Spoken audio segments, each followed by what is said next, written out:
Hello and welcome to Featherlight Stories. One new story every Thursday and Sunday. Stories you can think about or talk about or feel inspired by, but stories that will always help you feel calm. My name is Cedric, and this is episode 15. The Balrog at the Pool.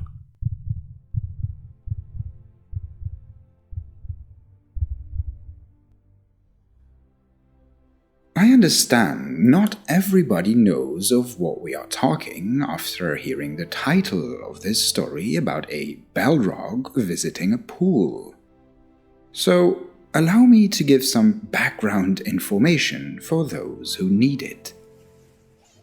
A pool is an enclosure filled with water in which people can swim and jump.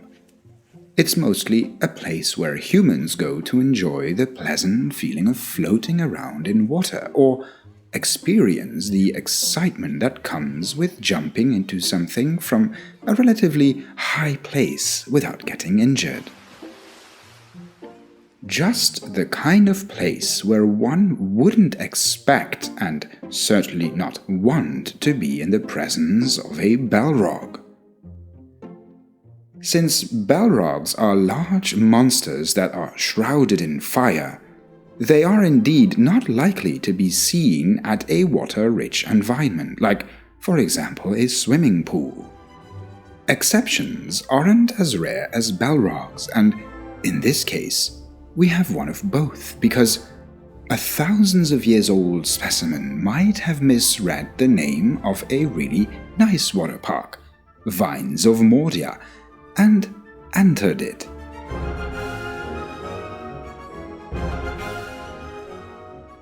It's hard to imagine, but try to do so and think about how you would react if you lied on a towel enjoying a refreshing iced tea while you let your wet body dry in the sun, and a Balrog forces itself through the little entrance gates.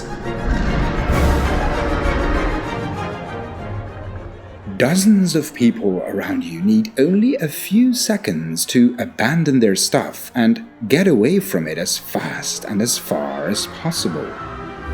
A few, maybe including yourself, stick around and think it's either a prank or being such an incredible sight that it's worth taking a risk for. A risk it is, because Balrogs and a friendly attitude go together like orange juice and toothpaste. Let's just say that a Balrog can lay dormant, hidden and silent for hundreds of years, but then it wakes up with an extreme morning mood against which no coffee stands a chance. At Vines of Mordia, the Balrog looked around and it spotted a donut stand with a large yellow-colored donut-shaped sign on top of it.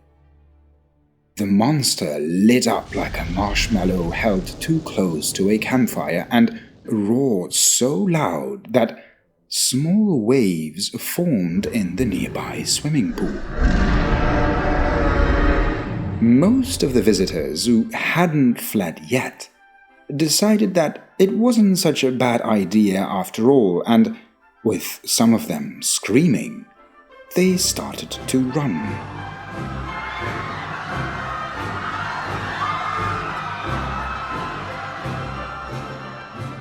In the meanwhile, the Balrog pushed one of its fingers, or maybe it should be called a claw, through the big cardboard donut.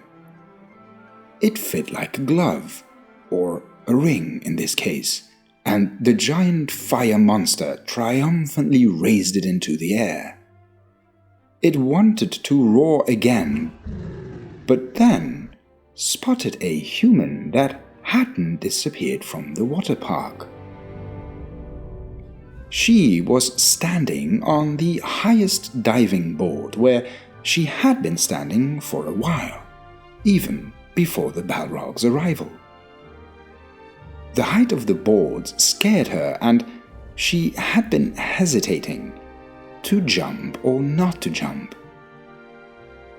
With the donut still attached to it, the Balrog started to move towards the pool, its fiery eyes fixed on the girl, leaving a thick trail of smoke and shadow behind it as it approached. "I am not afraid of you," she yelled towards the monster. It's as if she had poured gasoline into the Balrog's eyes, for they literally spewed fire. "You should be." "Well, I'm not.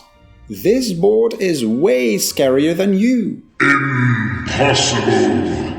Infuriated, the Balrog tried to grab the girl, but it was standing too high above the ground. "See? I told you it's high." After a few failed grabbing movements, the Balrog realized that if it wanted to punish the girl's arrogance, because really, talking to a Balrog the way she did, it's kind of arrogant, then it had to climb up the diving board. So it did. It only took a few steps with its giant claws before it stood on the diving board, right in front of the girl who had turned towards the monster.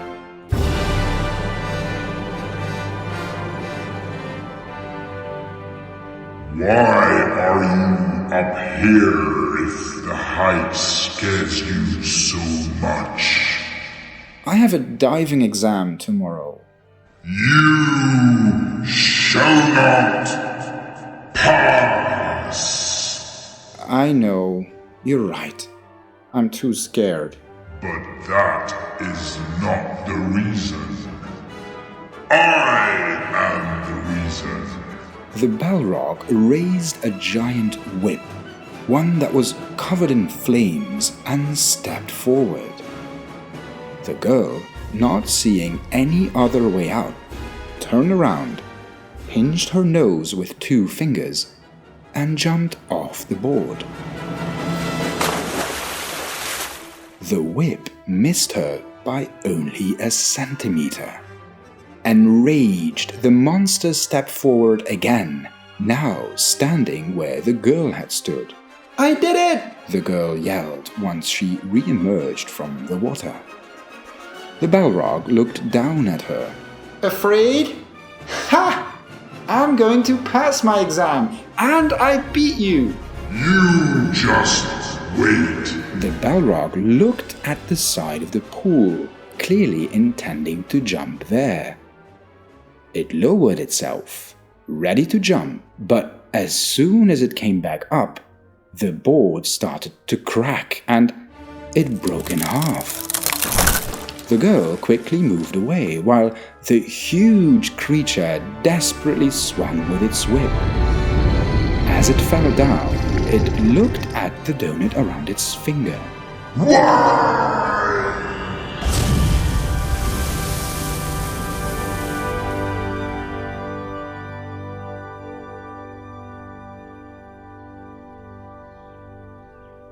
The girl passed her exam the next day, but the pool was closed for good. Nature has taken over, providing perfect nesting grounds for birds and other harmless non-Balrog creatures. Let us stay here and enjoy the tranquility. And speaking of enjoying, if you enjoy our stories, then find us on Instagram, of course, under Featherlight Stories. You will find some extra information or insights in our stories and the meaning behind them. Also, always feel free to reach out with suggestions or comments. Your opinion matters. So, we hope to hear from you soon.